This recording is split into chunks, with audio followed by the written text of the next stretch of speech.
My name is Isla Wren. I'm 32, a hospice nurse, a reader of old poetry, and for most of my family's life, I was invisible. It didn't start that way. I used to think being a Wren meant something, meant legacy, meant loyalty. My grandfather, Bartholomew Wren, built the family name from brick and skin. A stonemason turned architectural magnate.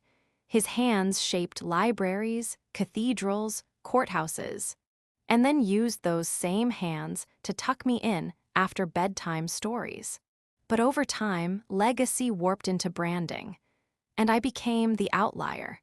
You see, while my cousins majored in finance, branding, real estate, I enrolled in nursing, end-of-life care. My aunt sneered at the last family dinner I was invited to. Darling, death isn't a career, it's an expiration date. After that, the calls stopped. The invites dried up. They removed me from the family group chat. And eventually, I stopped asking why. I hadn't seen the inside of Wren Estate for almost a decade, until last spring. I was changing bed sheets in a quiet hospice room when my shift lead tapped my shoulder. "There's someone here to see you," she whispered. "He says it's urgent." I found the man waiting outside in a tailored suit, holding a weathered leather satchel. "Ms. Wren," he said, removing his hat, "my name is Felix Hart. I'm the private attorney of your grandfather." I froze. "Bartholomew passed 2 weeks ago," he continued gently. "There was no funeral, per his request, but he left something behind, for you." He pulled out a sealed envelope, thick, cream-colored, marked with the family crest. My throat tightened as I held it. The name in calligraphy was unmistakable. To Isla, only to be opened in the presence of Mr. Hart. We sat in the break room. I read silently. "If you're holding this, then I've finally left the world behind, not in regret, but in peace. The family has forgotten what we were built on. They believe legacy is inherited. I disagree. That's why I'm not naming a direct heir in my will. Instead, I've asked that each of them return to Wren Estate and be observed, watched not as children but as candidates. I've chosen you, Isla, to be my eyes. For 60 days, you will live among them. They won't know who you truly are. You'll be a name on a badge, a quiet observer, but you'll decide everything. Because you've always seen what they couldn't. And if you accept this, I trust you to guard the legacy better than I ever could." A grandpa. My hands shook, not from fear, from the weight of it all. This wasn't an inheritance. It was a mission. That night, I packed one small suitcase, 2 uniforms, a leather notebook, and a single photo. Grandpa and me standing in front of the fountain at Wren Estate, me holding a wooden trowel like a sword, him laughing like he'd never stop. They forgot me, but I never forgot him. And now I was going home, not to fight, but to watch, because they had no idea who was about to walk through that front door. The Wren Estate hadn't changed, still perched atop the hill like a forgotten monument, all marble bones and ivy skin, still surrounded by the same iron gates my grandfather welded himself. Still colder than any home should feel. I arrived at 5:57 a.m., the staff entrance.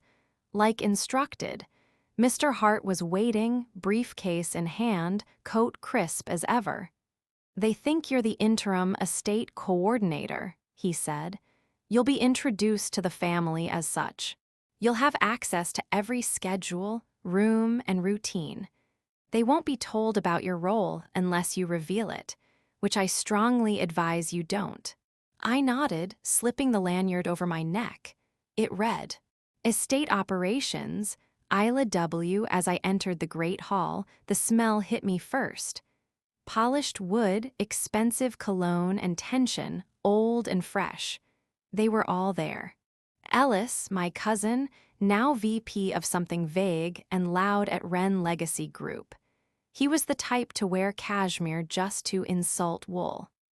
Marina, his older sister, who used to braid my hair before telling everyone I was adopted.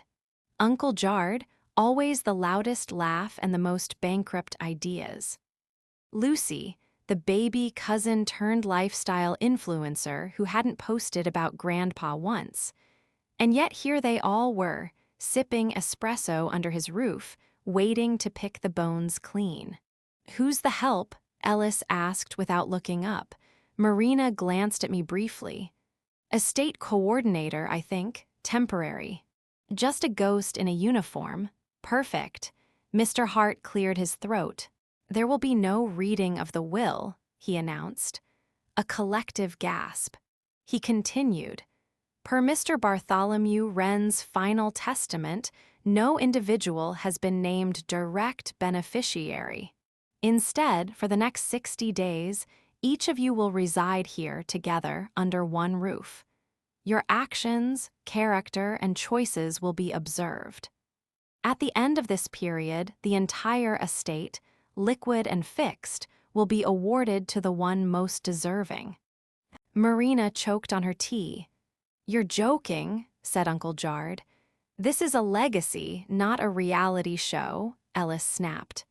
"And yet," Mr. Hart replied coolly, "those are the terms. You are free to leave at any time. But you forfeit any claim if you do." The silence that followed wasn't disbelief. It was calculation. I could almost see the wheels turning behind their carefully neutral expressions. Who's going to charm who? Who's going to fake nice the hardest? And all the while I would be there, sitting quietly in morning meetings, coordinating chore rosters, reading who volunteered, watching who mocked. I was given a private room on the 3rd floor, converted servant quarters once used by the old housekeepers. Small, but familiar. I placed my grandfather's letter in the drawer beside the bed, opened a fresh notebook, and wrote Day 1. Ellis refused to help unload the food shipment. Lucy pretended to, took 3 selfies while holding a leak. Jard called the gardener a background element. Marina offered to cook dinner, burned the roast, blamed the oven Day 1. And I already know who won't make it. But this wasn't about judgment, it was about justice. The kind Grandpa believed in, and I would deliver it one quiet page at a time. Day 3. I found Marina in the kitchen, Googling easy gourmet recipes on her phone while the housekeeper diced onions behind her. She caught my gaze, smirked. "Presentation is half the battle," she said, sprinkling parsley onto a plate she hadn't touched. She spent the morning rehearsing a story about how Grandpa taught her to make soufflé as a child. But I was there. I remembered. She gagged at eggs. Day 7. Lucy staged a wellness workshop in the East Courtyard.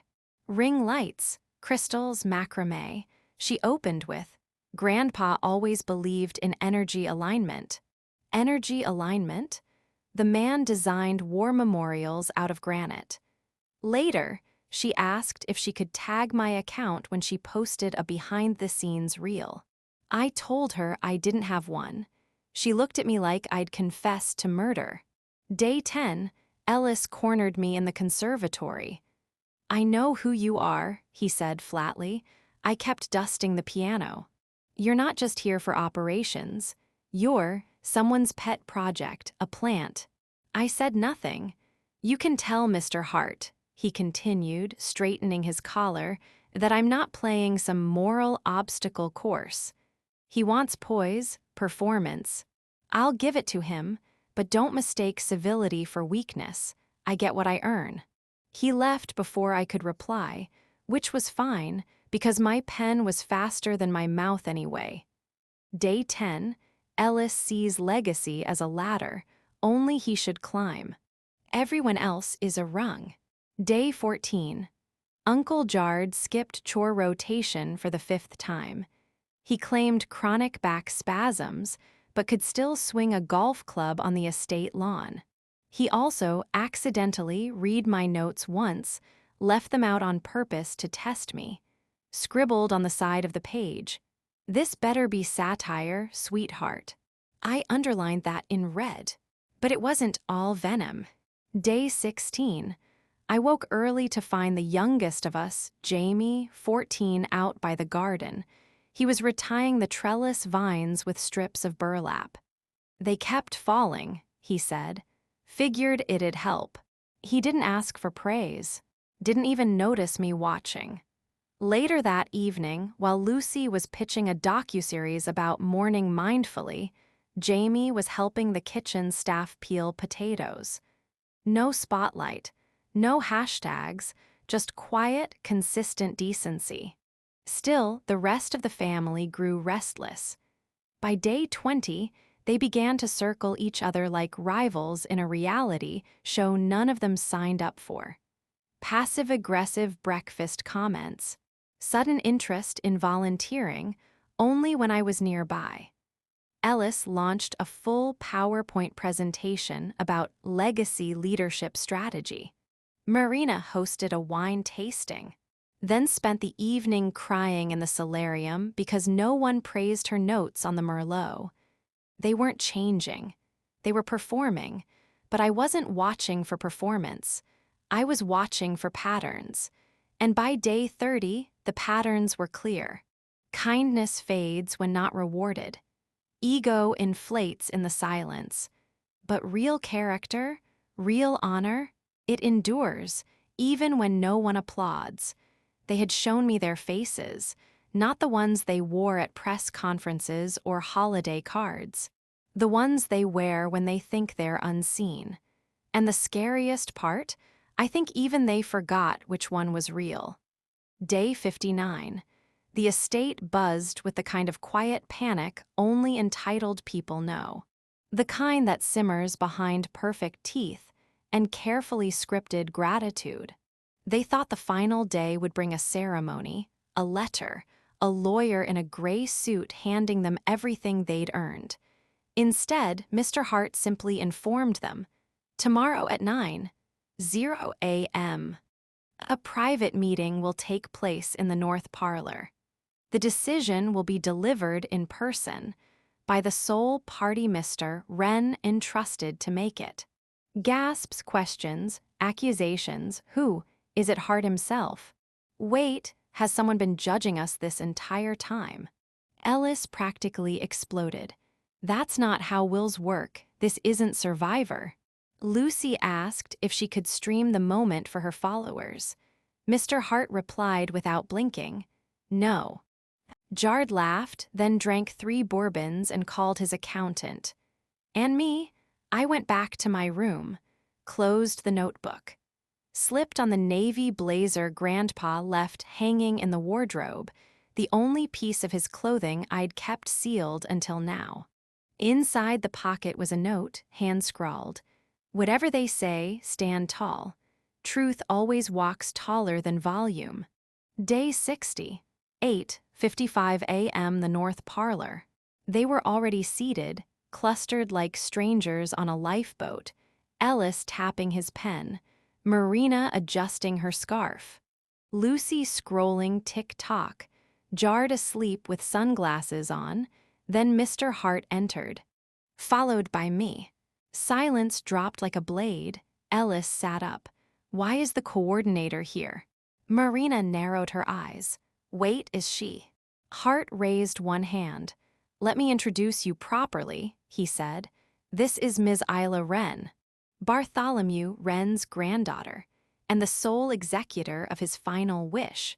Dead silence. Jard's sunglasses fell off. Lucy muttered, "You've gotta be kidding me." Ellis stood. "She's not qualified. She wasn't even around when Grandpa died. She hasn't touched this family in years." I turned to him. "I know," I said. "I was too busy holding the hands of dying strangers when no one else would.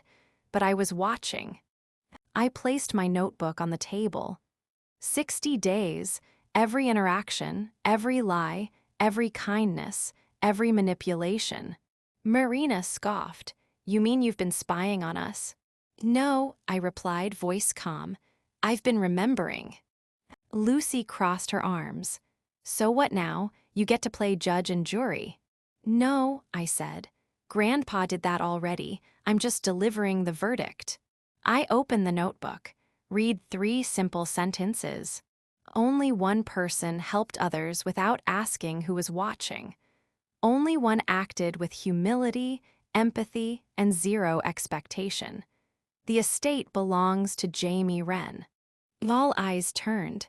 Jamie, 14, quiet, wide-eyed, sat at the corner, stunned. Ellis exploded. The kid? You'd give a multi-million-dollar estate to a child.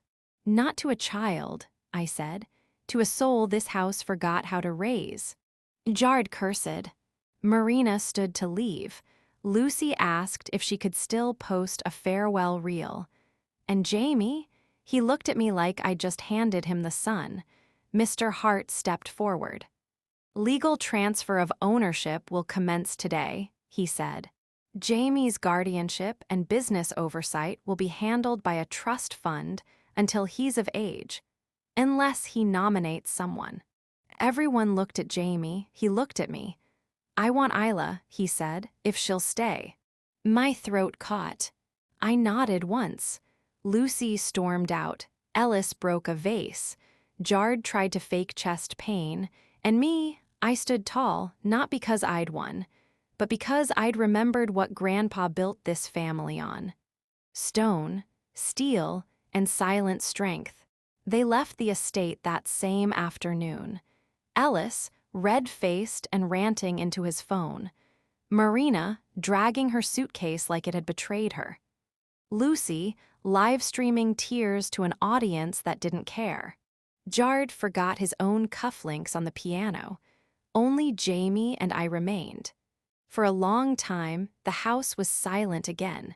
Not the cold silence of entitlement, but the stillness of something waiting to grow. Day 65, Jamie asked if we could reopen the greenhouse. It used to be Grandpa's favorite place, he said. Maybe we can make it mine too. So we did. We pruned vines, repotted forgotten herbs, cleared years of dust. We didn't hire professionals. We didn't call the press. Just a boy and a woman rebuilding something they didn't break. I declined the legal stipend, Mr. Hart offered for services rendered.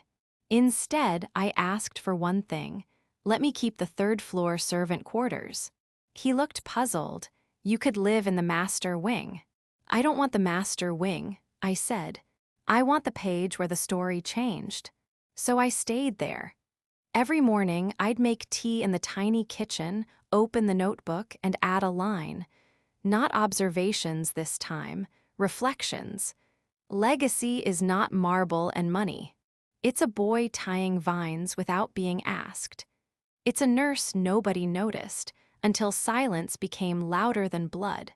3 months later, Jamie surprised me. He'd turned the north parlor into a reading room. On the wall, above the fireplace, he hung a plaque Grandpa carved years ago. The words were simple, sanded into walnut. Honor is not what they say when you die, it's what they do when they think you're gone. That night, I stood in the hallway, listening to Jamie hum as he shelved books alphabetically, just like Grandpa used to.